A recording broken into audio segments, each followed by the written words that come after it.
Hi everyone, welcome to Membership Voice. We've just had a little bit of an emergency and had to trigger. But now I'd like to welcome our very special guest here in Perth, Alison Dalziel. Hey Alison, how are you? Thanks, great to be here, thank you. Just a quick introduction of Alison.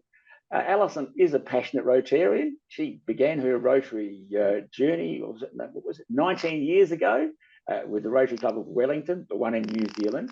And here in Western Australia, Alison was a founding member of the Beaufort Rotary Club, which recently, and this is a great blueprint for other clubs, or some other clubs perhaps to consider, recently consulted with members in the community and transformed itself into the brand new Maylands Rotary. So it really is a wonderful example of a club renewing itself.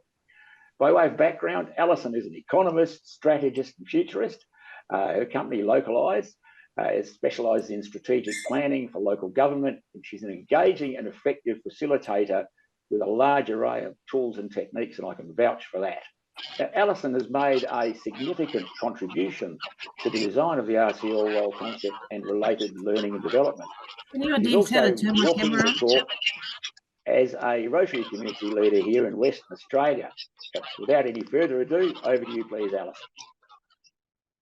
Fantastic, thank you for that introduction, Caro, and it really is a great pleasure to be here with you all. I can see quite a few familiar faces and some new ones, so welcome everybody. It's really lovely to be here with you. So I'm just going to share my screen.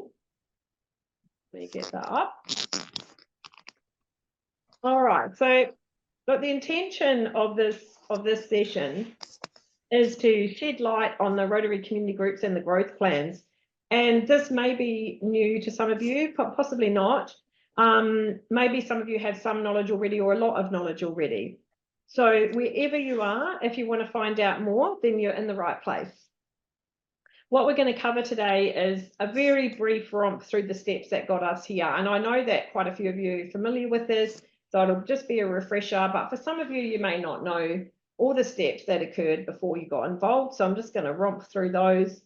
An explanation of what the Rotary groups are for, Rotary community groups are for, sorry, an explanation of what the growth plan is, and finally a run through of what goes into the growth plan. So let's start. So how did we get here? Back in 2018, the then district governors of our zone were hugely concerned with the membership trends. And they approached Rotary International and asked for the opportunity to try something new. Now, this coincided with Rotary International's own work on alternative ways of being Rotary. And as a result of the leadership and initiative in our zone, we were chosen as one of only 2 pilots. So the pilot was developed into a proposal that was then voted on by the clubs in the zone. And this vote took place in September 2022. All the districts voted in favour of the pilot except District 9620, which is not participating in the pilot. In November 2023, all the clubs were invited to submit their preferences for Rotary community groups, and an overwhelming majority preferred geographic grouping. Many also wish to be part of less formal secondary groupings, predominantly based on the causes or things they were passionate about. And as an aside, those secondary groups are going to now be set up sometime after August, so that is still coming. So clubs were then allocated to the Rotary community groups over December and January 2024-25, and taking their preferences into account as much as possible. In some cases, the groups were similar or the same to the groups they were already in. In some cases, they were grouped differently. And in many cases, they were bigger. So the overall kind of average size of the groups was increased. And that was a deliberate intention of those groupings. Then the Rotary community groups were elected, or in some cases appointed, where there weren't candidates. And they then had their L&D program over May and June to prepare them for the role, especially the growth plan part of it. Now we're at the stage where the Rotary community groups are having or about to have their growth plan workshops. And that's why Kero thought it would be a really great idea to have this session as an opportunity for people, another opportunity really for people to have a bit more of a look at what's coming and what is it all about, Alfie. So what are the community groups for? They have really one simple overarching purpose, which is to grow Rotary in the area that their Rotary community group covers. So that's it in a nutshell. That is the purpose of the Rotary community group. And what does grow Rotary mean? Well, it means to increase our impact, expand our reach, enhance participant engagement, and increase our ability to adapt. And that sounds really familiar, doesn't it? Yes, it's the Rotary Action Plan. So we're actually bringing the Rotary Action Plan into the growth plans as the kind of framework for thinking about how we're going to grow. So Rotary community groups are the, if you like, the growth engine of the pilot. And they're the most important change that we're making. And why is that? Well, it's because only clubs and members can make a difference. So there are lots of things that we're doing in the pilot that are changes from how we do things now. But the core purpose of that is actually to support clubs and members to thrive and grow. So that's the purpose of the pilot. The changes are all kind of wrapped around, if you like, clubs and members at the centre. And it's really fantastic to see you here, PDG Andy. You know, if you look at what the membership teams are doing, which is amazing, you know, there's a kind of a vehicle for a lot of that to spread throughout our zone through the Rotary community groups.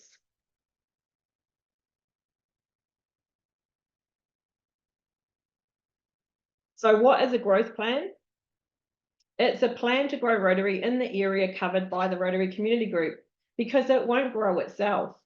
I went to a changeover last night, and one of the people there was talking to me about an experience they had some years ago where they had actually tried in their cluster to do something similar to this.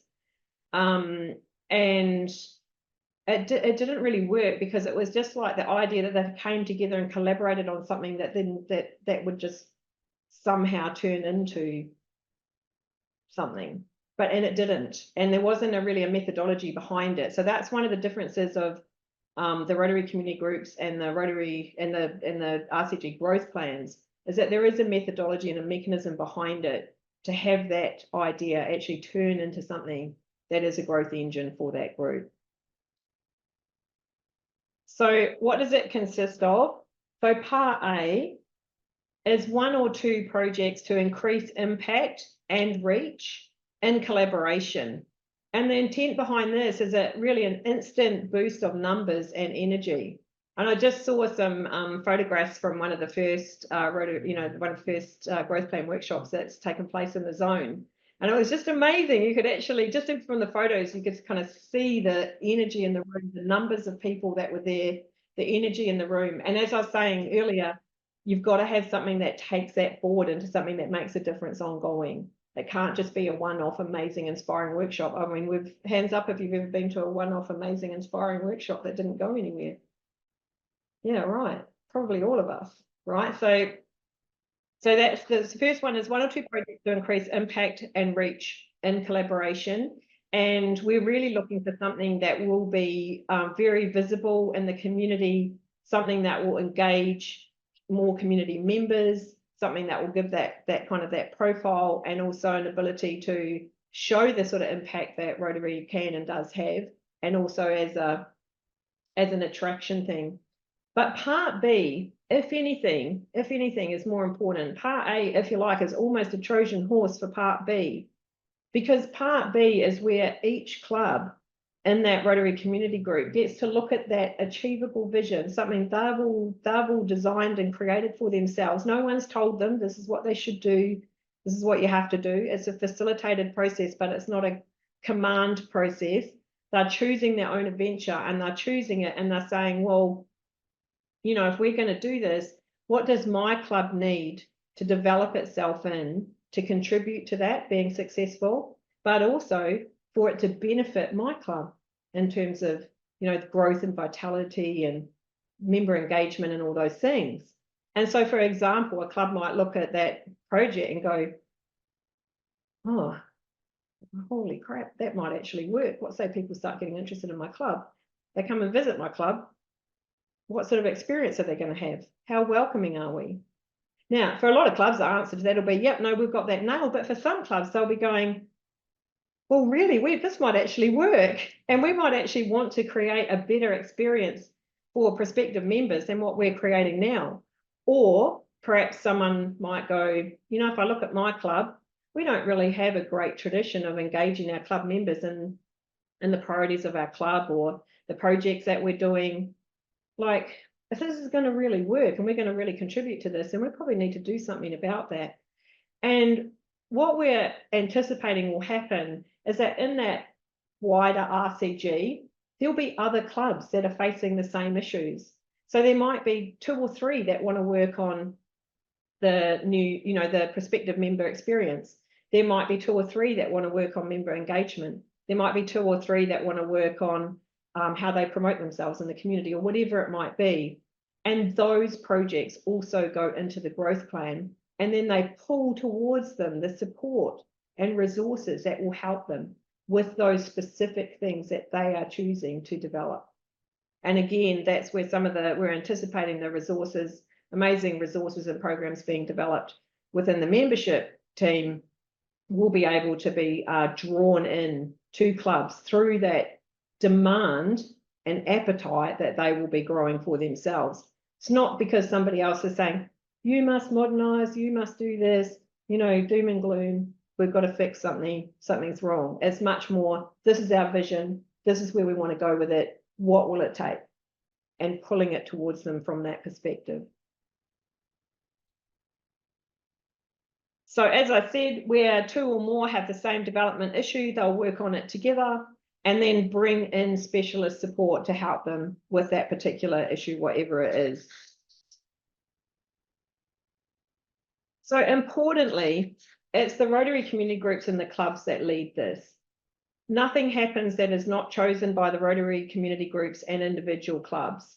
There's nothing in this process that in any way, shape or form alters the fundamental autonomy of clubs, which, as you all know, is a building block of Rotary, and there's no intention to change that. No one will tell the clubs what they need to do or should do. However, the process is expertly facilitated and very strongly supported. And I'm sure you've all seen the diagrams, the wraparound of support for this process that's going to be available for Rotary community groups and clubs. Okay, so what goes into the growth plans? So club leaders will come together. So it's club leaders that come together for the growth plan workshop, 1 or 2 from each club. The club leaders will share from their club's perspective, their passions, their activities, their membership, etc. And also their communities, the communities they exist in. What is the makeup of their communities? What are they like? There are a few questions around that. So hands up, any of you here who are club presidents or going to be attending a growth plan workshop? Yeah, okay. So if you haven't already, when you receive your invitation, you'll receive a request to bring this information with you.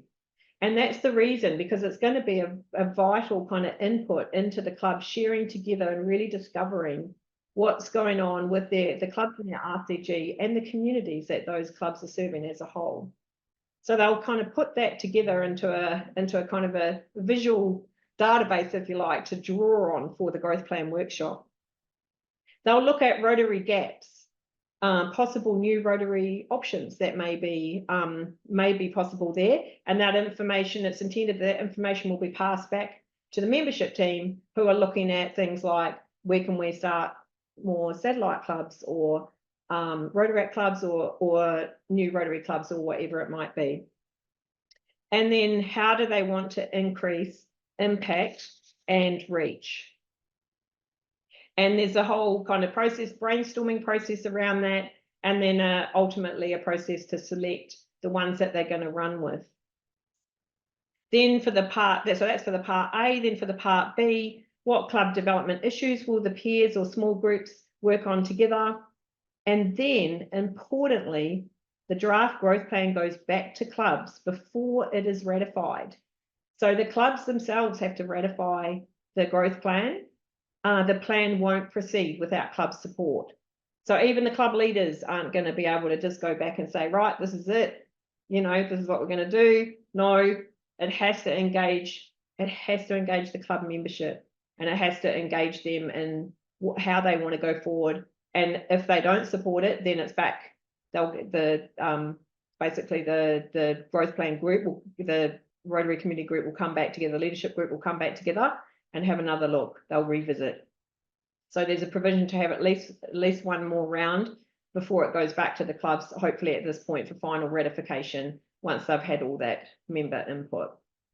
So that's really all I wanted to say about it's a very brief overview of the whole thing, but I thought it might be more useful to spend the majority of our time on Q&A, because I'm not quite sure exactly what aspects of that you're most interested in kind of discussing or finding out about. So Kiro, I think I might hand over to you to just kind of facilitate the Q&A. Fantastic. Thank you, Alison. I think we might start off with Gary Davis's question. Over to you, please, Gary. Sorry, I was muted. Look, at the workshops, we looked at action plans, but I'm interested to know about whether we're going to have a growth plan pro forma. All the growth plans will be different, but I think it would be valuable to have the same pro forma structure. So, very, very good question, Gary. And I have been, we weren't originally going to do a pro forma. You're not the only one who suggested perhaps it would be a good idea to at least give some loose guidance on that. So yeah, look, I think that's a really good suggestion. In fact, the more people who think that's a good idea, the more likely it is that I think I might go away and actually put something together for that. Yeah. Yeah, look, so Alison, I'm not doing mine for a couple of weeks yet, but I'm mindful that some people are doing them soon. So They are. whether it's you or somebody else, probably it should happen pretty soon. Yeah, I'm with you. Yeah, I'll take that on board. Okay, done. We did have a question while you were presenting, Alison. I'd just like to mention it. That had a request as to whether the slide pack from today would be made available, and I have already committed to do that. So we'll send it out with the link to the recording. But Bharati, am I pronouncing your name correctly? You have a question. Yes, thank you. Thank you for that. My question is, since we are having these community groups and every club has their own passion and the community needs are different. So if we are combining all the clubs together, like in my region, I'm a community leader and I have 11 clubs in my region. So the growth plan may not fit for all because the community needs for different clubs are different and the passions are different. So how are we going to have a collaborative growth plan with one or two projects? Yeah, I think one of the things that is really interesting, I've heard this question and variations on this question, which are almost like sitting behind it is the idea that we're sort of trying to combine the plans of all the clubs into one kind of plan. Yeah. But we're actually not. The growth plan is just a little pinnacle of a plan across the whole thing. The clubs will still continue doing what they're passionate about. They're still their own autonomous clubs. They still do what works for them. The idea is, can they come up with something that they could collaborate on together that would actually be with the purpose of growing Rotary across their area? So it's something that has a demonstrable community impact, increases the reach, the community profile, the potential for the community to get engaged in, just basically can create a much bigger splash across that area. So we're not trying to find everything that pulls everything together that the clubs are doing, if that makes sense. So that's quite distinct. Understand. Understand. Coming with one project or one growth plan, one or two growth plan, that's the thing. Yeah. Anyway, if we get the pro forma, it gives us much more clarity. Thanks for that. Thanks, Alison. Yeah, I hope that helps. Yeah. Great. Thank you, Brathy. Over to Trish Carr. I still think, and I don't think we have this yet, and I think it would be really appreciated if, as RCLs, we could have some sensible KPIs. So know where the regionalisation team expects us to be in 6 months, in 12 months, etc. Because at the moment, everything seems to be floating. And I know we're a pilot, I get that, but the problem is we're all working at totally different purposes. If we have a goal that we're trying to achieve, a reasonable goal, because obviously we're in a situation where you're going to get resistant clubs in some areas, so that you're going to have to work on them a little bit differently. Everyone's going to have to deal with people differently. But at least if we have some reasonable points that we need to reach, we can at least work to those, whether we use a pro forma or whether we use our own method, because we might know the clubs and how they, will accept things. Like I plan to do something quite different with my clubs. I've not wanted to frighten new presidents by asking them to bring all this data, because I thought they might just turn around and tell me where to shove it. Some of them particularly who might be a bit spooked by the whole situation. So I've just asked them to attend to do, we're going to do a project workshop, a showcase. I want them to tell me about their club, what it's like, what excites them about the club, what they like doing, what they've done well, and then bring all of them together. And I've got 14 of them. So bring them together in finding out, okay, well, you've all got these like-minded things. Why don't we see if we can work those together to support each other? And then a couple of years ago, I created a project called Inspire Rotary, which was and RILA training for Rotarians. And so I plan to do a little bit of that to inspire them, to get them talking to each other and, collaborating together and things. And then sit down and get to just some of the small basics of where we're trying to get them to move towards, so some of the items that have come down in the Dropbox, but not the whole session.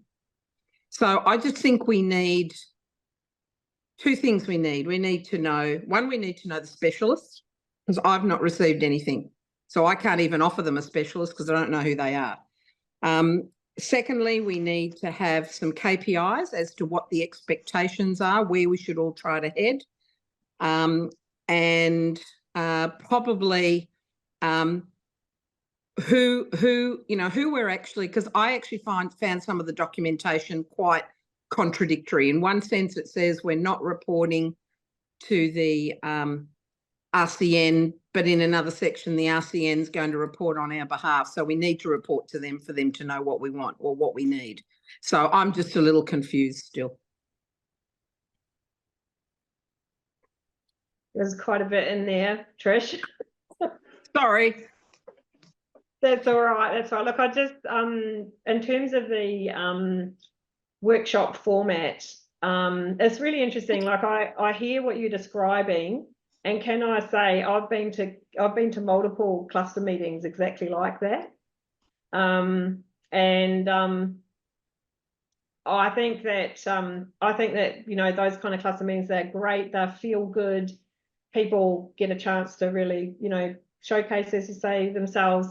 However, the track record of that method is not towards what the growth plans are trying to achieve. And look, I totally get that you're not wanting to scare the horses and all that, but actually we probably do our club leaders a disservice when we say that we don't think they're capable of this, and that they're going to freak out because we ask them to bring some data. We know that some club leaders are all across this and some aren't. And part of this is to actually really help the club leaders to lead their clubs and to engage their club members. So rather than take that off them and kind of let them off the hook, this is a real opportunity to support them to actually really lead and bring that forth. So I really encourage you, look, Patricia, it's up to you, but I really encourage you to do the growth plan workshop as designed and just give it a go, and just, give your club leaders the opportunity to, really step up. So that's one thing. the other thing is in terms of the KPIs, do you want me to just run through and you can come back if you're allowed? I'm not sure what Kira will say about that, but the second thing is about the KPIs. Like really, the purpose of the RCL role is to facilitate the Rotary community group to actually like grow Rotary. And inside of that, there are other specific things around club support and so on. But if you want a KPI for at least the next little while, it's to actually, complete and get in existence a growth plan for the area that your RCG covers. And I think there might have been a third thing, but anyway, so that's probably enough. Anyway, so that's that would be my response to that. I really encourage you to give it a red hot crack, Trish. Yeah. I do know that some RCLs are actually having a get to know you session, a cup of coffee and whatever, in advance of their growth workshops, and that does seem to be a good way of socialising perhaps some of the issues first. So hey, the key thing, of course, there is and thank you, Trish and Alison. The key thing is to not to deviate too much from the script, because the script is a really important part of this. So thank you, Trish and Alison. Alison, I'd like to go to a question that Carol Lawton asked in the chat there a moment ago. So perhaps, Carol, if you could unmute, please, regarding the availability of the material, as I understand it, in the Dropbox to club leaders. Is that appropriate, Alison? Is it appropriate for people to share the material? Well, perhaps I'll get Carol to ask her question. I'm paraphrasing. My question was, I don't have access to the Dropbox. So I was asking essentially, will those who attend today's session, as in all of us on the screen now, if we don't already have access, can we have access so that we can do some follow-up within our clubs and our groups with those people who haven't attended today? Are you talking about the material from like this Zoom, or are you talking about the RCL materials in the RCL anything that's useful? Because I agree with Trish, there are a number of challenges, especially with the merged districts, and it would help, having invested the time in coming to this, to have the material so I can work out, as for example, a past district governor, what I can use most effectively to benefit the process we're trying to complete. So Carol, are you an RCL? No, I want this to be successful, and the more I know and the more I can share effectively with people who will pick it up and go with it, rather than say, oh, that's in the too hard box, the better I think we'll all be. Okay, great. And so the Rotary community group that you're in, the Rotary community leader, you'll be able to work with that person. So your own area, right, will have a group of clubs in it with a Rotary community leader who will be using the material to bring this together for that group. So but this session, the material from this session is going to be available to everyone who participates for sure. Yeah. Okay, thanks. Fantastic. Thank you, Carol, and thank you, Alison. And can I just say, for the club leaders that are going to be participating in the growth plan workshops, that the intention is that they will get a copy of the presentation that's being used in the growth plan workshop, so that they can make their own notes and use that as a resource to take back to their clubs.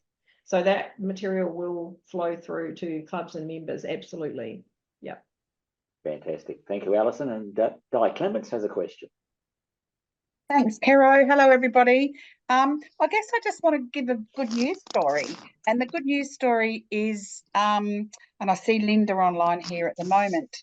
So 9510 had our changeover today. And after that, some of the RCLs got together and had a bit of a conversation about where we're all at and so on. And one of them had their session yesterday. And that person spoke, talked us through what had occurred. And the real positive that came out of that was that the group have all decided that they want to get together again in a month. They want to take back the information that they've worked on yesterday. They want to take that back to their clubs and, kind of see what the clubs are all thinking, and then bring it back again to the group for further work. So I guess, you know, before people were talking about what happens next in terms of KPIs and so on and so forth, that's just a positive news story about the group deciding amongst themselves, let's meet up again after we've chatted with our clubs and continue on from there. So that's a real positive story, and sort of gave me, I guess, as an RCL, a lot of confidence and hope in the process. Thanks, Di. Those were the photos I was talking about. I was quite moved by those photos, actually. Yeah. Excellent. Super. Thank you, Di, and thank you, Alison. Wendy Hill made a comment there about a line of communication. Wendy, would you like to perhaps just speak to that, please? Oh, I just was referring to when you referred a couple of times to information that's in the Dropbox, and instead, because I'm a president, not an RCL, so Robin Strang's our RCL. So to get this information, I'm assuming, have I got it right, that it would be fed down from the RCL out to the clubs, that we're not going to inundate. So that's a no. No. What will happen is on the day of the workshop, if the RCL is running the workshop as designed, that each of the participants in the workshop will have a handout which has got the presentation on it with the ability to write their own notes onto it. So they can take that away as their resource to then design their communication with their own clubs. That's the intention. Yeah. So the Dropbox, it's foreign to me. Maybe I've missed something. So do we? It's only for the RCLs. The Dropbox. Yeah, that's what I meant too. Yeah. Okay. So that you've answered 2 questions. Thank you. Super. Thanks, Wendy. Thanks, Alison. Bharati has a question.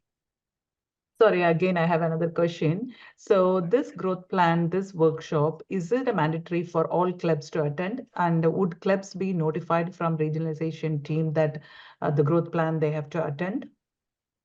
It's not compulsory, so they'll be invited. They'll be invited to attend. They'll be invited to send 1 or 2 club leaders to the growth plan workshop. And no, there's no compulsion. There's nothing that will require them to attend, but they'll be really encouraged and invited. And you know, we really want to get as many clubs as possible represented in the growth plan workshops. Okay, so I was thinking that it is a mandatory for all clubs to attend as part of the regionalization thing. No, okay, thanks, Alison. And that's actually quite important. We do have to respect the autonomy of clubs and their I mean, this really is, we really mean it when we say they're choosing their own adventure. And if they choose not to participate, well, that's fine. Yeah, we'll still love them, and they'll still have an RCL that cares about them and their development, but they won't be in any way disadvantaged if they don't, but they won't be in the sense of having some, you know, being part of the group and having someone be there to support them, but they will in terms of not being able to then participate in the growth plan.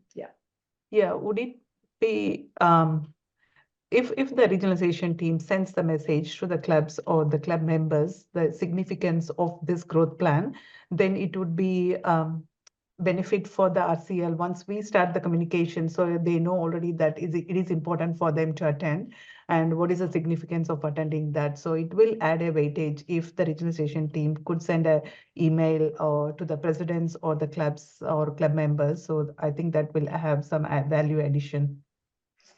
Yeah, so communication with club leaders is always a huge challenge, as I'm sure you appreciate. There's been quite a lot of communication. Some of it gets through, some of it doesn't. The Rotary community leaders are going to be really taking on that communication with the club leaders to encourage them to come. And really, it's going to probably take a pretty personal approach in some cases. So, look, I take your point, but in terms of the general, you know, information about this has already been quite a lot. I'm sure there'll be more, but that doesn't seem to make the big difference. What makes the big difference is, you know, somebody that they know inviting them to something and saying, this is really worth your while, please come. So at the end of the day, that's probably going to make the biggest difference. Yeah. Super. Thanks, Bharati, and thanks, Alison. Russell, you have a question. Just want to make the observation, you're talking about KPIs. I think the KPI that a growth plan is established in the group is not for the Rotary community leader, It's for the clubs. It's their KPI. And whether they reach it or not, all the RCLs are meant to do is facilitate that for them. They make the final decisions, not the Rotary community leader. I mean, I think the thing about the club KPIs versus the RCL KPIs is like I get what you're saying. Like it is for the clubs. It is actually the clubs own it. It's theirs. But it's not a KPI in the sense that they've failed to perform or succeeded in performing, depending on what they do. I think the person who was asking about what is our KPIs, RCLs, is more coming from what does success look like for us? And so my suggestion is that although there are factors outside our control, success for us looks like a growth plan that's in the world being implemented and making a difference, and that in the immediate future, that's the KPI to focus on, I guess. Yeah, just as a way of looking at it. Yes, it's just that RCL shouldn't feel pressured to ensure that a plan is finally adopted by the clubs. They facilitate it to the best of their ability, but if it's not adopted, they haven't failed, is the point, really, providing they've done the best they can with what they've got to work with. I get you. Yeah. Thanks, Working Russell. on Thanks, the Alison. street, working with these people on the streets is very different to the theory of it, of course.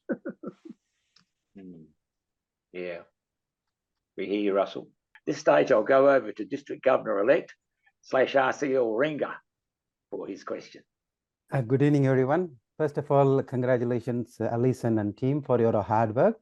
It is not that easy. You have been putting lots of time for last 2 years. We really appreciate you. My question is, there is a big confusion between the growth plans and the membership growth.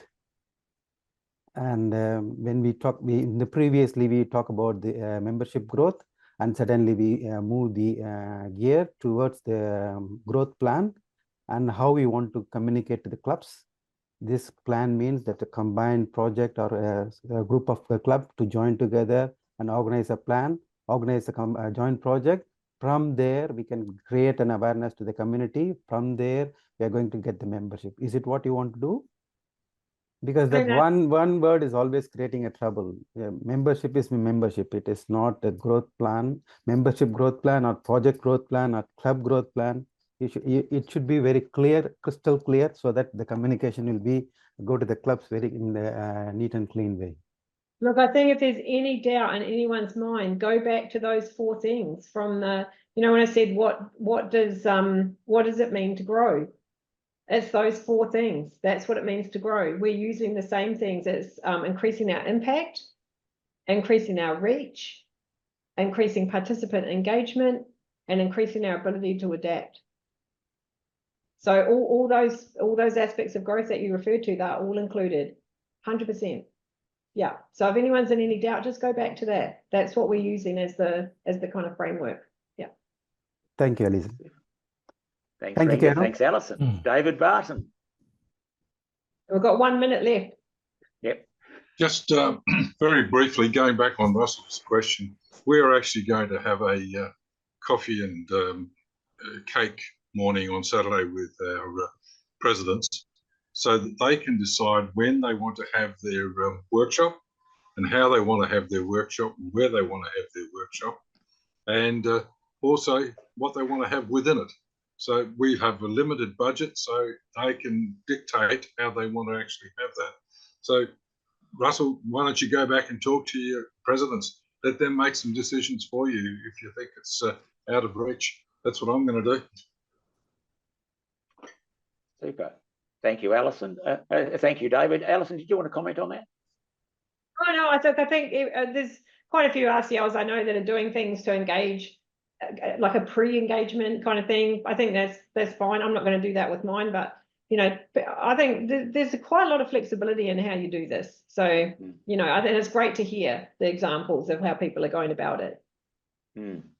One of the key things, I suppose, there is the set of relationships that you want to develop, because you're going to be a key player in helping your clubs, facilitating the success of your clubs, and the relationship is a key part of that. So it looks like we have no hands up at the moment. I think we've dealt with the relevant stuff from the chat. So at this stage, everyone, I would ask you to unmute, because I think we owe our presenter, Alison, a big round of applause for a job well done. She's put a lot of work into this, so let's great work. Thank you, and well done to you all. Thank you so much. This is want to have one last word there, Alison. I was just going to say, this is like this, you know, there's a lot of the energy and that we're trying to capture is in this very Zoom, and you know, it's really great to see, and it just makes me, it just gives me great heart that we're on the right track and that we're actually going to really make a difference with this. So thank you, everybody. Thank you. Fantastic. Good night. Thanks, everyone. Thank you.